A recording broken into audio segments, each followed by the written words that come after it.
This is the Moreish Podcast, where Caribbean history meets culture and cuisine.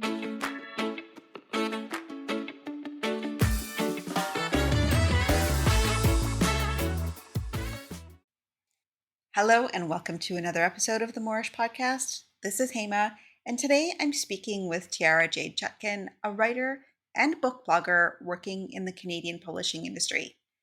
Tiara strives to promote diverse and culturally specific literature with her Indo-Caribbean heritage the focus of most of her written work, creating representation for her community through her projects.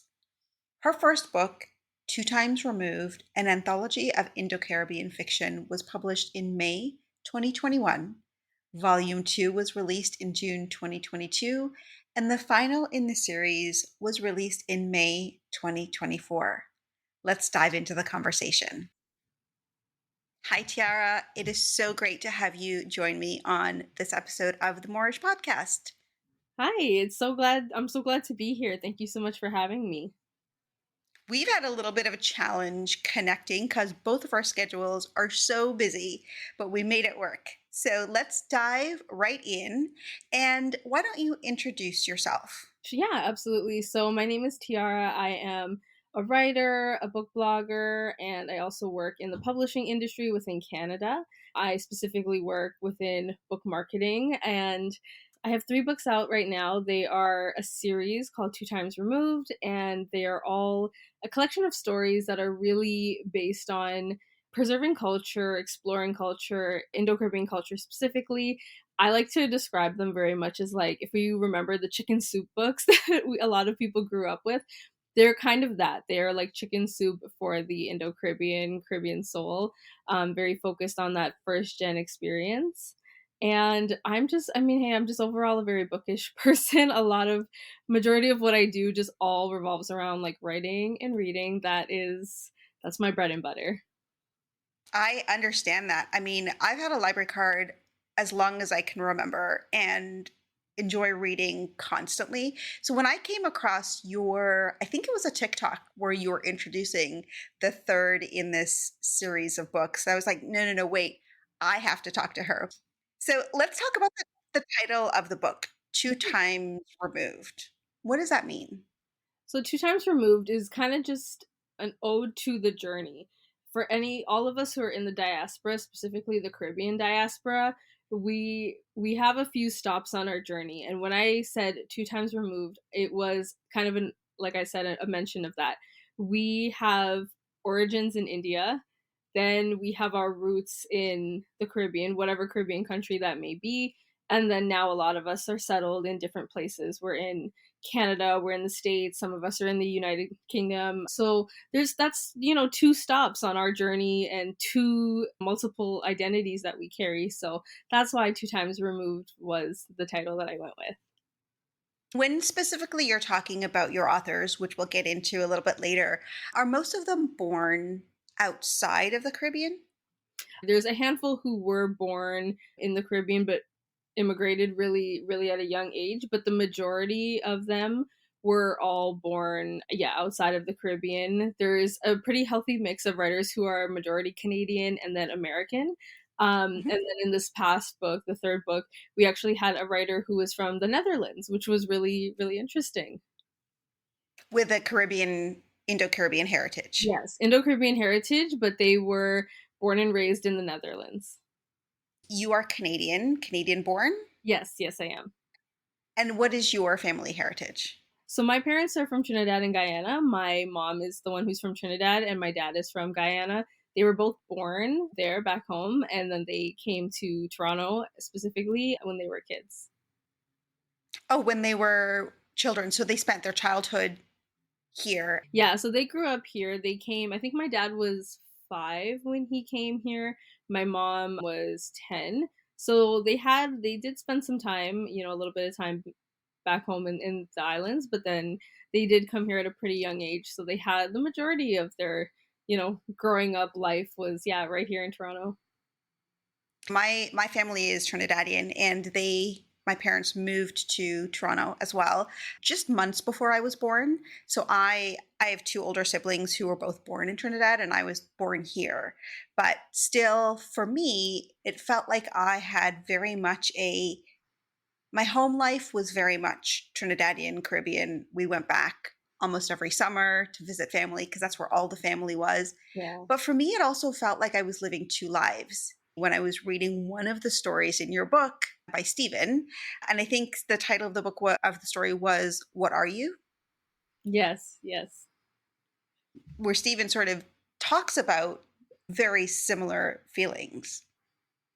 Yeah, I think I really resonated so much with Stephen's story because it was like, even though he was kind of speaking to like a little bit of a different time, it was basically my experience as well. Because I was a kid in like the early 2000s. That was like my childhood, and that was a question I got all the time. I don't know, it was like one day it just became a question. I feel is what had happened, because for the longest time, you're friends with everybody, your main focus is just like having fun, playing, you're in school, and then one day you guys get a little bit older and then everyone's like, "Okay, wait, where's everyone from? Like, what are you?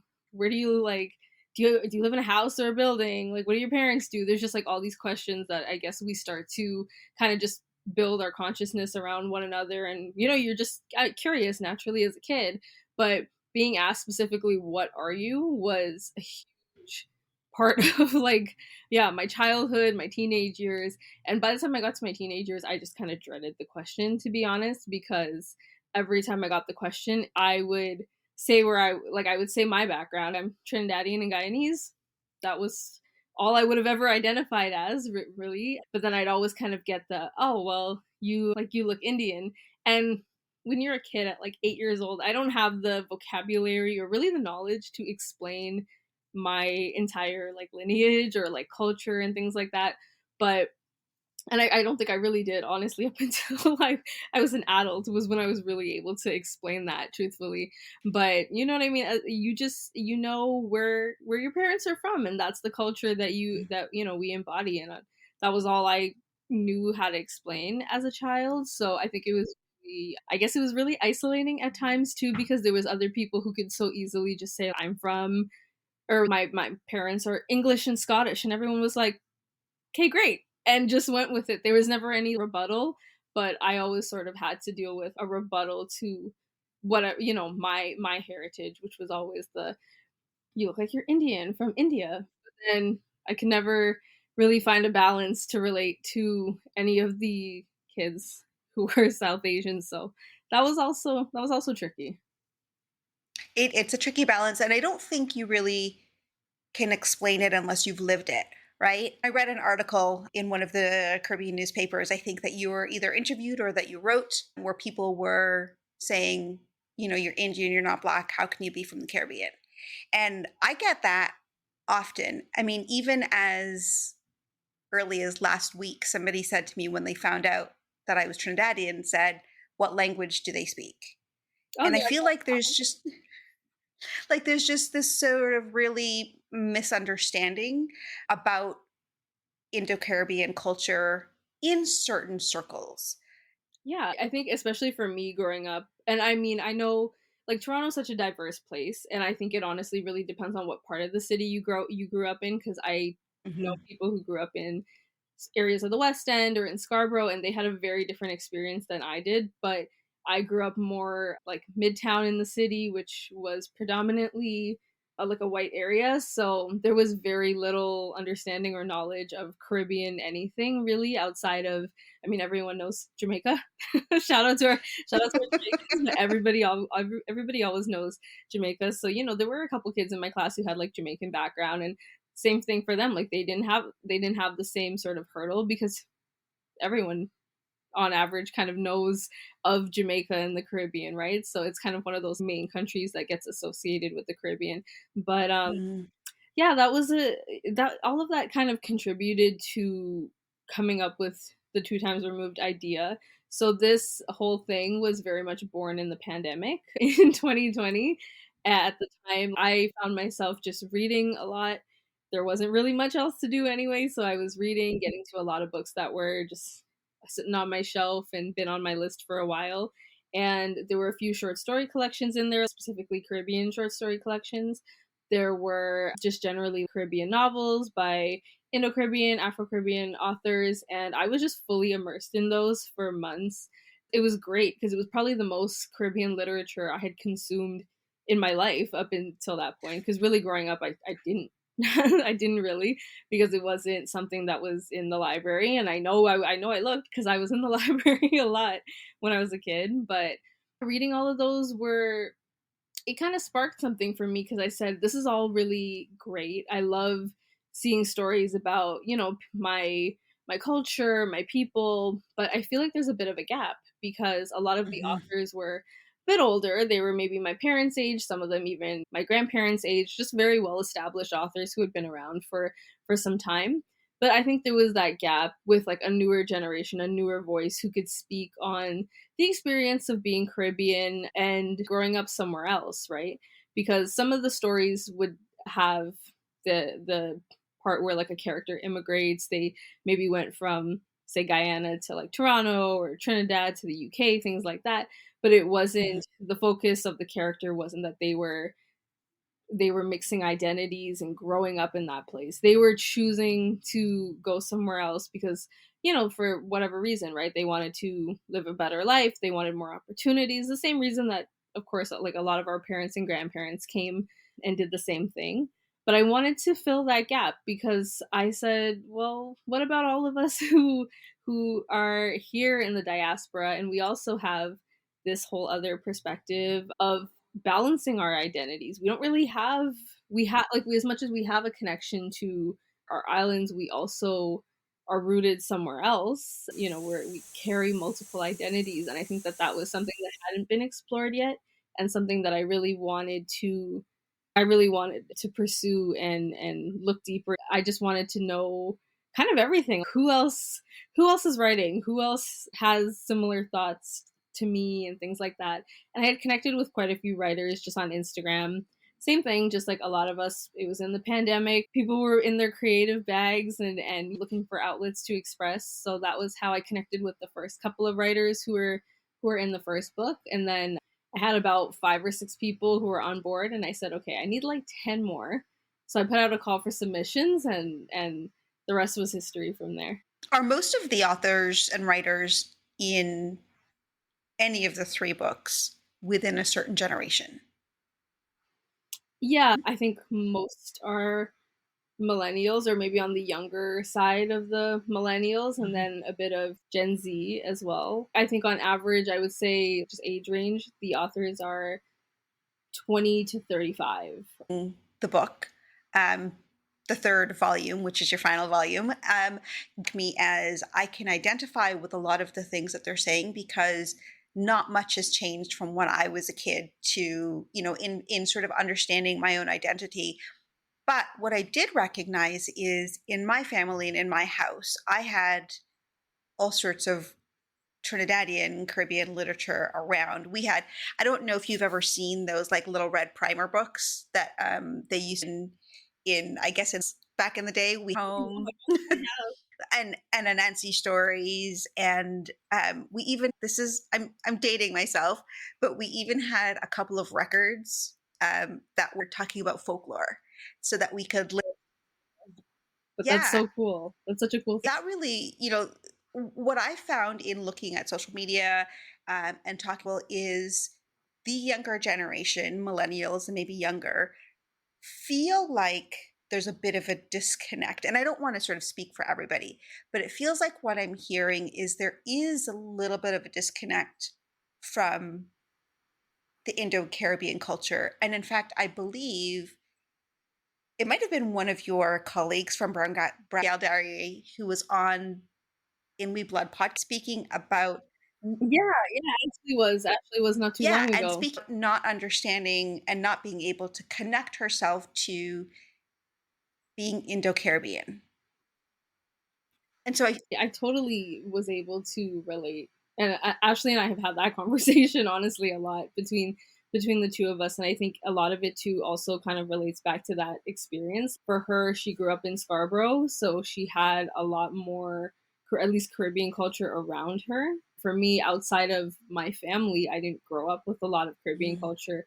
So I think in a way, as I got older, and then I think when I met more Caribbean people as I got older who grew up around more Caribbean culture, I think for me, sometimes I would sit there and be like, I I would feel kind of a bit isolated from some of their Mhm. experiences because people who naturally you had a lot more of that community around you kind of influenced some of your experiences and some of the things that you might have grown up doing or spaces you were in as a kid and things like that, whereas my spaces weren't like that at all, you know, outside of my family. When I was with my family, it was a different story, but the minute I was outside of the space of like my home or my grandparents' home or Yeah. anything like that, it was almost like that all turned off for me.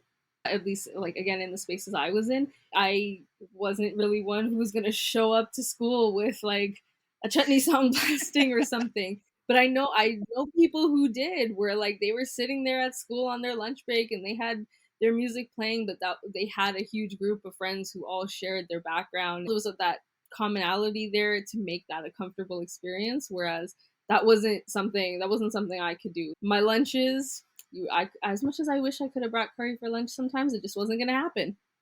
It wasn't going to happen. It just wasn't the space. No. It wasn't the space for it, right? I think it really depends for sure on some of the environment you had. I think growing up around more Caribbean culture definitely influences a bit of that Yeah. connectedness. But I think it also just ranges per person too, right? There's always holes and gaps in our experiences because whether or not, even I think whether or not you grew up with a lot of Caribbean people around you, at the end of the day, we're not there. We're still in another place. And even outside of the safe spaces of like friends or temple or parties and things like that, there's still the whole rest of the city or the rest of our society that isn't really based in our culture or doesn't really have a heavy understanding of our culture. There's a lot of people who don't really understand a lot of Caribbean culture, don't really understand the larger Yeah. context about even to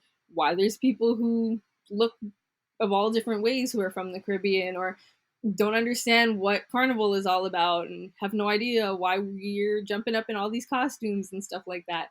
It's something that I think we've got a ways to go for in Canada for sure. Absolutely. All of those things that you just mentioned about people not really understanding the beyond a vacation spot and all of the things that you talked about is really what drove me to start this podcast, right? Which is how can how better to explain it than through the history? Because history dictates who is in the islands, why we look the way we look, depending on which country you're at, um, means and the meaning behind it. All of that really stems from our history and really the colonial era. And so it's really interesting for me to hear from you, a different generation, that you're also still feeling the same way that I felt all along, is people just don't understand the Caribbean as a place where people actually live. It's not just a vacation spot. There's a whole dynamic, rich history of people, and each country is slightly different. Yeah, absolutely. And I think it's interesting too because given how many cultures are in the Caribbean and how many different cultures have influenced and passed through, I have found, and I don't know, maybe if this might just be in my experience, but I have found that even a lot of the original cultures that have influenced don't actually, even for a lot of people, there's not an understanding about their influence that they have in another Yeah. place. I have met people who are of Indian South Asian background who don't have no idea that indenture happened or that there is like people of Indian descent in the Caribbean, or even people who are of like different European descents who, same thing, don't really actually have that knowledge of the fact that there's an influence there and things that are tied, that tie their culture to the Caribbean as well. So I think it's one of those things where Caribbean culture or Caribbean history, I should say, is not very No. mainstream at all outside of the Caribbean. It's not really common knowledge at all. There are larger world events and parts of history that I think for the most part we tend to know about anyway, even if they directly affected us or directly we were in contact with them. But Caribbean history specifically just tends to be, I don't know, I always look at it as a really interesting pocket of history that there's so much layers, so many influences, so many things that happened over spans of a couple hundred years, but there's just so little knowledge Yeah. about it. And it ties our history ties to so many other things around the world as well, whether it was indenture, whether it was slavery, the labor that was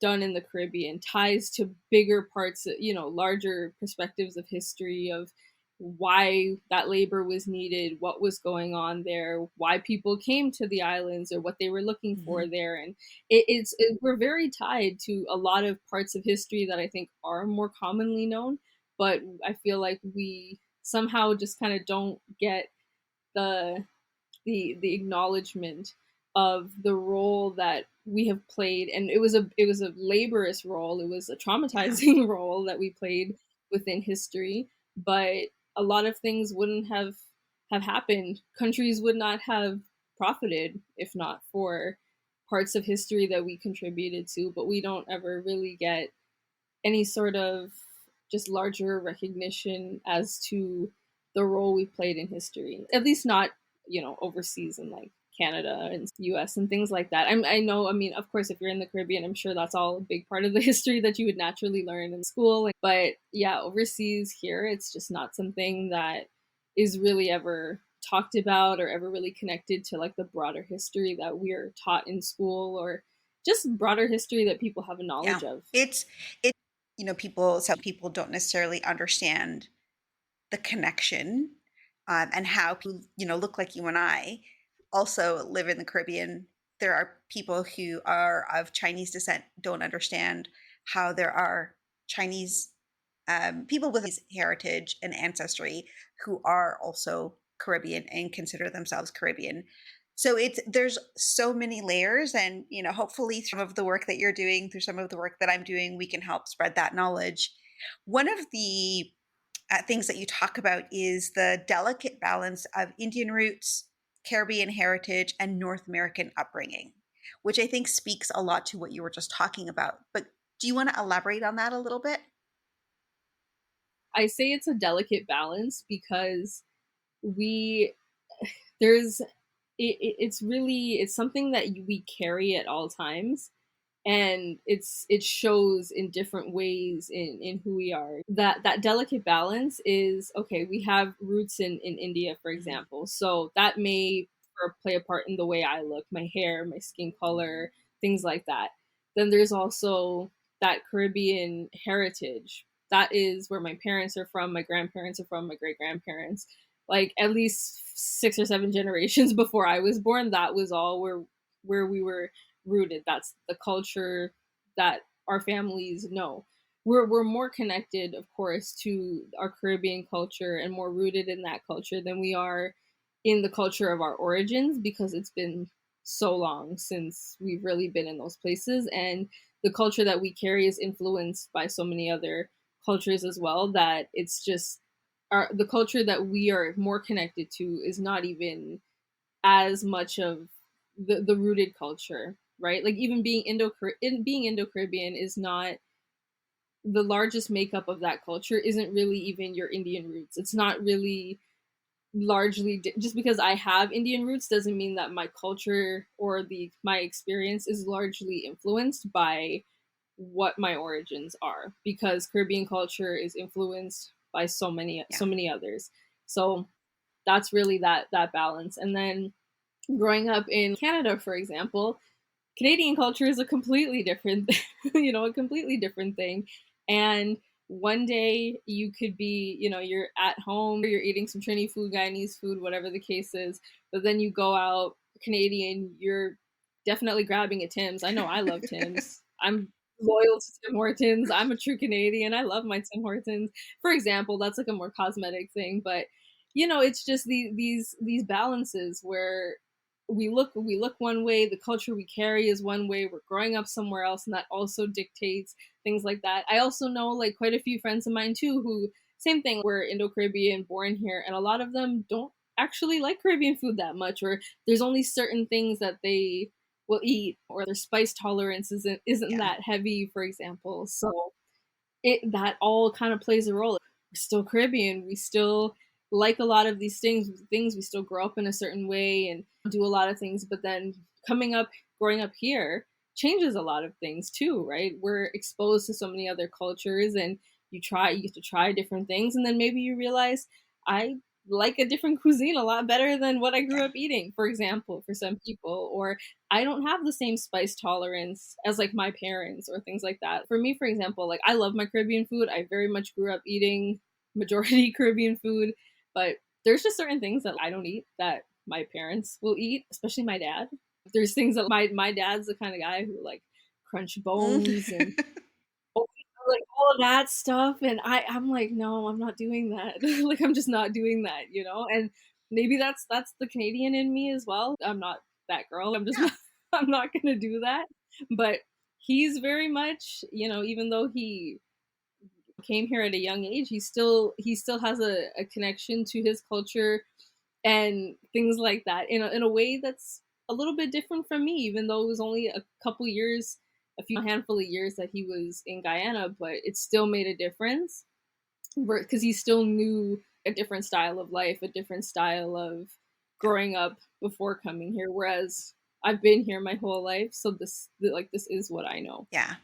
It's true, and the influences, right? We carry these influences with us from the South Asian influences, and some people get upset when I say this that about to tell you, but to me it sort of feels very similar. When our ancestors, whether it was Indian, South Asian, Chinese, any European, or any of the African countries that had the forcibly over to the Caribbean, once they got there, they also had to adjust and assimilate based on what was available, who was around them. And I think that's what created the culture that's in the Caribbean right now, which has influences in their history. So, what you're talking about is, you and I were both raised in Toronto, in North America, and so also we assimilated and we morphed and changed and still have our Caribbean roots and heritage, but also have that Canadian side of us. And I think it's just natural that that happens. I mean, I'm sure your mother, who is from the Netherlands, also has some of that influence in their daily life. Absolutely. I know they're completely fluent in that language, and I think that's so cool, and it was so interesting to me at first too. I know English wasn't their first language, but I think it may not have even been their first or second language. It may have even been like third or so. And I've seen like on their Instagram, for example, their posts that are in Dutch. I think Yeah. it would be Dutch is the language, and it's a completely different strain than even what I think I'm used to, because Caribbean people in Canada and Toronto, that's something that we're familiar with. And in the States, we know like New York has Little Guyana, there's a huge population there. We also know like through Windrush, and a lot of people went to the Mhm. UK. So there's that side of like a Caribbean community there too. But the Netherlands just wasn't something I was super familiar Yeah. with. And at first I said, how did we get to the Netherlands? Like, how did that happen? Just because it honestly, it wasn't like a common spot that a lot of Caribbean people immigrated to. So I just thought it was really interesting to know that we're kind of Yeah. everywhere. Sometimes we have our bigger communities around the world, like Toronto and New York, but then there's also like pockets of us in so many other places. I think a lot of Caribbean people went to the hot spots because there was already you already had a family Hmm. there. I know for my family, they already had siblings who had come up here already. So you heard about come to Toronto as like a word of mouth. My mom's parents, my grandma's brother was already here, and then passed on the message: come to Canada, come up here. It's great. Life is good. It'll be good for the kids. Come up here. And I think same thing with even my dad's mom when she came here. She already had a couple of siblings who had come up before her, and when she was, I think she knew that she wanted to leave Guyana, and then in that toss up of where do I go, well, she already had siblings who were here and settled here. We tend to go where you have people who have established and told you, hey, it's great here, come here. But I think it's interesting that people have also settled in different places that you wouldn't expect. And I don't know what the driving force behind it is, but I think it's really interesting. I mean, my parents came in the 70s, obviously, and, that big sort of open immigration for people from the Caribbean to come to Toronto. So I feel like that, and I think probably when a lot of people came here, and talk about your book series, because it's 3 books, and you've said that this one, the third in the series, is the final. Why is that? Yes. It's been a really fun journey putting together these books. And when I first did the first 2 Times Removed book, which came out in 2021, I didn't really have intentions of doing a series to begin with. The project was very much a passion project. It was very much something that I was interested in and wanted to explore and wanted to put this together. And just in like the broader sense, it had always been a dream of mine from the time I was a child, to publish a book. And this was something that was so aligned and with everything that was just so necessary in my life at the time, and that cultural exploration, that connecting to culture that I had just needed really, really badly in my life. And it helped me grow so much, I think, and come into myself, one, as an adult, I'll say, and two, just like also figuring out what to do with like the interests I had, because I didn't really know what to do with them before then, and it really kind of set me on my path. I felt 2 Times Removed was probably one of the best things that could have ever happened to me, because through that, I think I figured out my larger purpose for life. But after that, I got a lot of requests and a lot of people who were messaging me. They loved the first book, and then they were curious if there was going to be a second book. And then I said, oh, okay, I wasn't really planning to do a second book, but after, a few messages, I said, okay, well, why not? That'll be really cool. Like, let's keep it going. And there's all these people who are interested and people who really enjoyed the book. Why not continue? And especially because the feedback I was getting from 2 Times Removed was so different, I think, than what I was planning. Because my original plan was I wanted to target the book to people my age, which is, again, like the writers who are roughly around my age group, and the specific experience that we were speaking from. I wanted to continue to connect and share that voice with other people who were first gen like myself, and so they could see themselves in literature, because this was really what the purpose of the book was for. But people were sharing it with their grandparents, they were sharing it with their kids, their older kids, so it was age appropriate, but they were sharing it generationally. And I had a couple people who sent me pictures of their grandparents reading it, and their grandparents felt so seen and heard for the first time. And it just transcended generations, and it wasn't what I originally like had in my head, but obviously it was so much better and so much more than I could have thought of. So I went for the second book, and that was each book has just been a completely different set of stories. And at this point, I think we've covered almost every topic I could possibly think of. It's just, there's been such a diverse range of perspectives and so much coverage of different topics that are really important, and I think conversations that we're having largely in the community, and just helping to open the dialogue for that. But after this book, I knew that this one was going to be the last one in the series. I said, you know what, like, 3's a charm. 3 is usually like the magic number, a trilogy to end a series. And it was also just because, for me personally, putting together these books and working with multiple people. The first book was 16 people, including myself, 17 if you include the cover artist. The second book was 18 people, 19 including the cover artist, and this past book, the third book, was the largest of the 3, so 23 people altogether. And it takes a lot of time, it takes a lot of coordination, and I mean, I've absolutely loved it, but there's other projects I have in mind and other stories I want to tell, and I think I had to just know when it was time to wrap up, when it was time to say this has served its purpose, they're out there in the world now. So it's not like they're ever going to go away or, okay, the books are done, you can never get them again or anything.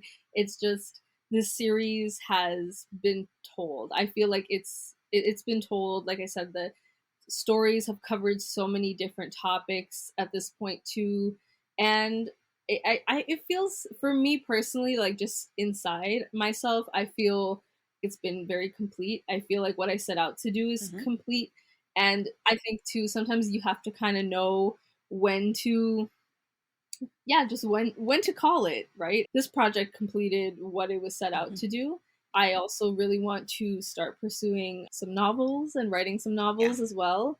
There's a few things that I've started very slowly but surely over the last couple of years, but Two Times Removed was at the forefront for me. So the other things kind of just hung out in the background. And now that the series has wrapped up, I'm excited to be able to put that energy that had been going into Two Times Removed now into some new projects and some other stories that I've been really eager to tell and work on. In the writing of the book, and I can't remember whether this was in the book or on the jacket, you reference the Indo-Caribbean identity for the new generation. That's who you thought your audience was going to be. That's who the writers are and the authors are. But what does that mean to you? Indo-Caribbean identity for the new generation. For me, it means the newer generation, like myself, or even people who are younger than me and growing up now too, the identity has changed with each generation, with each time we have moved to a new location, and just with the world as the world shifts. Like my brother, we're 11 years apart, he's going to be 17 this year, and he's a different perspective and generation from me, and his identity and the way he moves through the world is influenced a little bit differently than the way mine was, right? And then so that new generation, just it kind of changes with each new generation, what's going on in the world, what influences the way generations are. We know kids right now, technology is their bread and butter, they're on everything. That's largely the way they grow up now, is closely with a lot of technology. So that new Indo-Caribbean identity just kind of encompasses where we're at in the world. Because for my parents' generation, for example, their identity and their connection to culture was very different than what my generation and connection to culture looks like. But each generation passes down to the other. But I think naturally we leave and take certain things behind, right? With each generation, there were things that my grandparents did that my parents were, you're never going to catch me doing that. And there's things that, my parents did where I said, I'm not going to do that. I'm not taking that one with me. And I'm sure it'll be the same, right? And whenever I have kids, I'm sure they'll reach a point when they get older and say, okay, my parents did that, I'm not going to do that. Or even in the vice versa. I really liked how they kept a certain aspect of something alive, the way they taught me about my culture, the way they raised me in a certain way, et cetera, et cetera. So I think taking pieces, and we take and leave as each generation passes, which I honestly think is a good thing, because I think we all know that there's a lot of Caribbean culture and Caribbean history can get very layered, and there's a lot of things within our community that there's deeper dialogues on, of things that we all want to work on and come to a better place in. There's a lot of generational trauma. That's a whole other topic that we can't get into here in this short space of time. I'm going to go back to the book and the three volumes. You have a number of different writers. You've talked about, sort of what generation they're from. Are all of the stories fiction, or are there some nonfiction? So they're a mix. The first book was entirely fictional stories. The second book, I did open it up because just through conversations I had with people, they were also curious if I was open to taking a nonfiction story, because they really had something they wanted to share, but it wasn't fictional. And I did notice too, even from the first book, that although the stories were fictional, a lot of them were also based in reality. So a lot of them were based on people's experiences or things that were very close to them. but they fictionalized the story itself for the book. So I did open it up for the second one, and the second one is a mix of fiction and nonfiction. And you can usually tell from the story because just through the perspective it's written in, whether it's they're saying I and things like that. So you can kind of distinguish it that way. And same thing for the third book. It was a mix of fictional and nonfictional stories. I really liked opening it up, to be honest, after the second one, because I think there was that healthy mix of the two just really complemented each other. And I think because even the fictional stories were so personal anyway, it just was really complimentary, and it opened up an opportunity for people to share things that were on their mind, that they held really dearly, that they had something to say about. They had something they felt really strongly about, something that was personal, and what their message that they wanted to leave to the readers, their mark. With these three, the full series, I can't remember how many. You said how many stories are in each book. I didn't do the math. There are multiple stories and multiple authors. What do you really Yeah. hope that people take away from these books?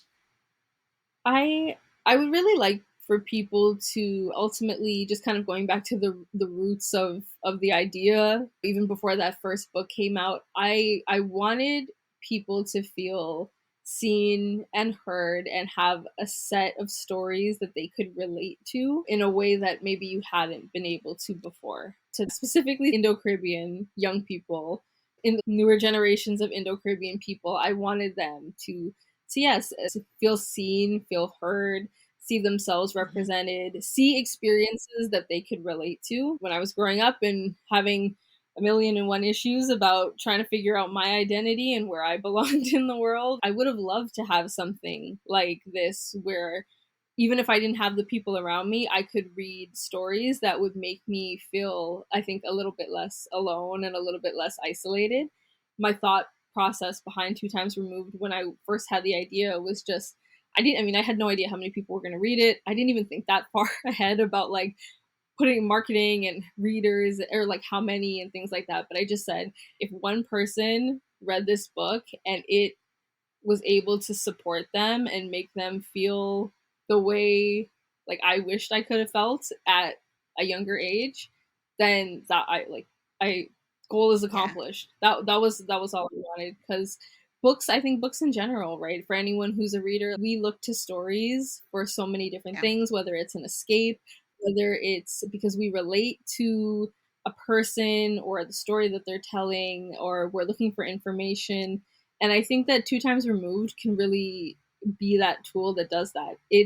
It's not information in a sense of like hard facts, but it's information that is still really valid because it's all experiences that are really really valid. The experiences of motherhood, or experiences of trying to figure out your identity and what that looks like, or wanting to connect deeper to your Yeah. culture. That's really the purpose of the books, is to give us a chance. We're already growing up somewhere else, and we have a bit of distance between our culture, but I want this to be something that's a tool to kind of help bring us closer to culture and to each other, to see that you're not alone, because there's actually a lot of people who feel the way that you feel. And I didn't realize that until a few years ago, just being more active in the community, because I didn't have that growing up, and I felt like my experience was so specific to me and I was the only one who felt this way. And then I met so many other Indo-Caribbean people who were, yeah, my identity is just a mess. It's not just your generation or younger. I feel like it's all circumstantial, right? I think about my own upbringing. Is my family was the first to move outside of Trinidad. So all of my cousins have a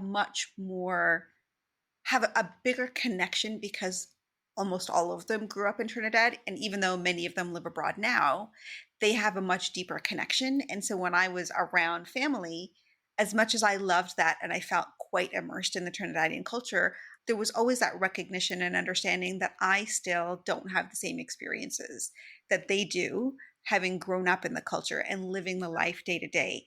I am a step away from it, or one step removed from that, because they have different experiences. And so it can be a little bit interesting and isolating at times. So we have just a few minutes left before we end this podcast, and I'm going to ask you a couple of quick questions. Do you feel through all of this exploration that you have a better connection with who you are and your identity? I do. I absolutely do. I think coming together and creating through these books, we've created a community. It's in itself. A lot of the writers I know have gotten in contact with each other just through social media and have made friends within each other that way. I'm in contact with everyone who's passed through these books, and we've created an ecosystem, a little community of writers. To have that sort of community of support, because you have these books in common, but there's also lived experiences that are in common. Yeah, exactly. This could be a bigger discussion, this question. And I've asked many guests the same thing, and I've seen a variety of answers all over social media. Is the people who say, if we weren't born in the Caribbean, we can't claim that identity. There are people who say, I was Canadian born, I'm Canadian. What do you think about that? I think I understand both sides, and I agree that it's a matter of opinion, to be honest, of perspective. I personally don't look at it that way, because if somebody asks me, what's your background, where are you from, I'm going to say I'm Trinidadian and Guyanese before I say Canadian. I was born in Canada, but where I'm from, even though I'm not actually born there or from there directly, I will still claim that culture, because that is largely, for me, that's more largely what makes me, like, my DNA, my everything. That's so much more of a big part of who I am, I think, more so than just saying, like, I'm Canadian. I agree. Everybody can have their own thoughts around it. It's very unique, right? Some people were raised more with the culture, even if they were living abroad, and some people weren't. And I know people say, if you're not born there, you can't claim it. I'm claiming it. I'm claiming my Trinidadian heritage. I agree. I will forever. I have it's like a little Guyana coin necklace that I got here. I rock my stuff everywhere I go. I'm in my corporate job, and I will still be wearing a big Trinidad flag pendant anywhere in there too. And that's also why I say I think there's just certain things about us that, regardless of the fact that we weren't born there, we still just kind of wear our culture on our sleeve, and it's kind of hard to not say, like, to not do that in places. You have a lot of projects, and a lot of it is based around the same thing about the Caribbean identity, West Indian culture. You're the editor-in-chief for Brown Gyal Diary. Tell me quickly what that is. So Brown Gyal Diary, we are a nonprofit based here in Toronto, and we have a few different pillars of the work that we do, but largely it's programming and mental health resources directed at women and young girls, Indo-Caribbean women and young girls. Right now, we actually have a girl summer program coming up. We are going to be teaching them about, like, multiple aspects of Carnival. So it's an 8-week program, and each week they're going to get to walk through something different. They're going to learn, for example, have a session with a DJ, have a session with costume making, have a session with, like, different forms of dance. We have our mental health professional resource list as well. It's a directory, and you can find specifically Indo-Caribbean therapists from a lot of different places. Most of them are in the places that we tend to have bigger populations. So New York, Toronto, but we're working on trying to expand that and find, if you're an Indo-Caribbean mental health professional from anywhere around the world, just to add that to the directory so anyone can access it and find somebody, hopefully, who's in an area that they're in, or connect with somebody who they feel really resonates with them. So it's largely the work that we're doing right now. I guess to get the best glimpse of all of the other work and all of the other projects that you have, where can people connect with you? I would say the best place to find me is on Instagram. It's where I'm most active, and you'll see the majority of, like, the updates and the things like that. So you can follow me at Bookworm Babe, and it's Babe with 2 E's, when E was taken. So that's where I'm at. And you can see all the updates, all the things. Great. And I will add a link to your social and your website in the show notes. Any clips that I put out, I will tag you so you can see all of it. I want to say thank you so much for joining me today. It was such an enlightening conversation. I have a copy of the 3rd volume of the book, but the first 2 I haven't seen yet. I do encourage people to take a look at those books. I'll link them in the show notes as well. And so you can see and dive into what we've been talking about here today. Tiara, thank you so much for joining me. Thank you so much for having me. It's been such a great conversation. I'm really glad I got to be here today. Thank you for joining me for this episode of the Moreish Podcast with Tiara Jade Chutkhan. This is the final episode of the guest series, and I'll be taking a break for research and interviews with new episodes coming in September. In the meantime, you can find us on YouTube, Instagram, and TikTok. And if you haven't listened to Season 1, head over to your favorite podcast player to hear as Murray and I talk about Barbados, Antigua and Barbuda, Cuba, Dominica, and more. See you soon. Thanks for listening to this episode of the Moreish Podcast. You can find us on TikTok and Instagram at the Moreish Podcast. Come back next week for our next episode.